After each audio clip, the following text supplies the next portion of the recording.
All right, let's dive in. Today, we're going to take a snapshot of a single, really fascinating day in the markets, December 3rd. It's a day that tells this incredible story about optimism trying to win out against a pretty complex global backdrop. And the biggest headline of the day, the thing that made a huge splash, was this. The Dow Jones Industrial Average just shot up, surging over 408 points. I mean, that's a really clear signal of bullish sentiment, but believe me, it is not the whole story. And that right there, that's the big question we're tackling. With so much uncertainty swirling around the globe, what in the world was fueling this powerful rally across so many different kinds of assets? The answer, as you'll see, is a little more complicated than you might think.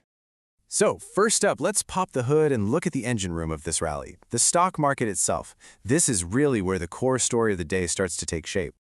Now, what's really interesting here is just how widespread these gains were. I mean, yeah, the Dow and S&P 500 were up, but check out the Russell 2000. That's the index that tracks smaller companies. It jumped 1.8%. That outperformance is a massive clue. It tells us that investors were moving their money into these smaller companies that are way more sensitive to interest rates, because they often need to borrow money to grow. So why would that be happening? Well, this number is pretty much the entire answer. 87%. That was the probability the market was pricing in for a Federal Reserve rate cut in December.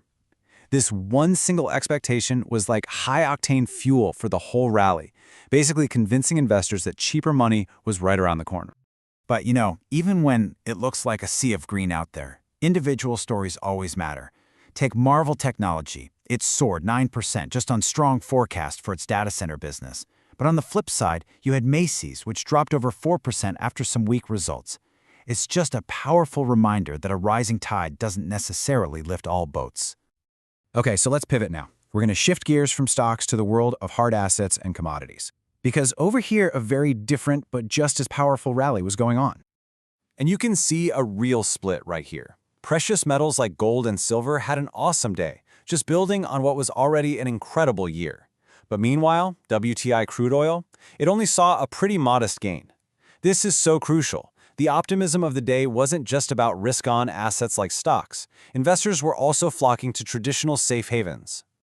And speaking of safe havens, just look at that price. Gold hit nearly $4,240 an ounce.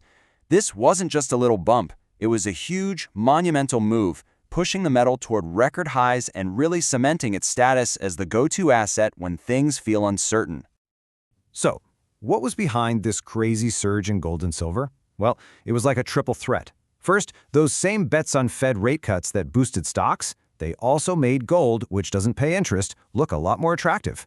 Second, all that simmering global uncertainty had investors looking for safety. And third, you had central banks, especially in places like China and India, just continuing their massive buying spree. All right, time for a dramatic shift. Let's talk about the notoriously volatile world of crypto. On this particular day, it was staging a truly remarkable comeback story, flipping from a mood of extreme fear to one of renewed hope. The scale of this rebound was just massive. The total crypto market cap climbed back over $3 trillion, adding 7 to 8% of its entire value in just 24 hours. And this came right after a brutal November that saw a $1 trillion wipeout. So for crypto investors, this recovery was a huge sigh of relief. And if we drill down, the two giants of the space were leading the charge. Bitcoin surged back to around $93,000, but honestly, the real star of the show was Ethereum. It jumped nearly 10%, decisively taking back that key $3,000 level, partly because of all the excitement around a major upcoming network upgrade. And of course, it just wouldn't be a crypto rally without some bold predictions, right? The research firm CoinDCX put out this forecast calling for Bitcoin to potentially hit $125,000 by the end of 2025. That kind of talk just adds even more fuel to the speculative fire. So, we've seen rallies in stocks, commodities, and crypto. But here's the thing, none of this happens in a vacuum. Now, we need to zoom out and look at the unseen geopolitical currents that were really shaping the entire market environment. This kind of captures the main friction points. On December 3rd alone, you had peace talks between the US and Russia over Ukraine stalling out, which kept a risk premium on oil. Tensions with Venezuela were escalating, and all of this was happening against the constant low drumbeat of US-China trade disputes. So here's the crucial point, the paradox of the day. All of these geopolitical risks were just enough to fuel that flight to safety we saw in gold, but they weren't severe enough to derail that powerful Fed-driven optimism that was lifting the stock market. It's like the market managed to have its cake and eat it too. Okay, we've looked at all the individual pieces of the puzzle. For our final section, let's try to put it all together and, read the tea leaves. What should an investor actually take away from a day like this one? The key takeaway from the day's sentiment seems to be this kind of balanced approach. On one hand, you had investors looking to buy quality tech stocks on any weakness, betting on continued growth. But on the other hand, they were hedging those bets with gold and silver. We also saw talk of rotating into value and energy, and for the boldest investors, exploring beaten-down crypto as a contrarian play. It was all about balancing that optimism with a healthy dose of caution. And that leaves us with the ultimate question, doesn't it? On December 3rd, the market was making this huge bet on a soft landing, the idea that the Fed could cut rates and keep the economy humming along without any major issues.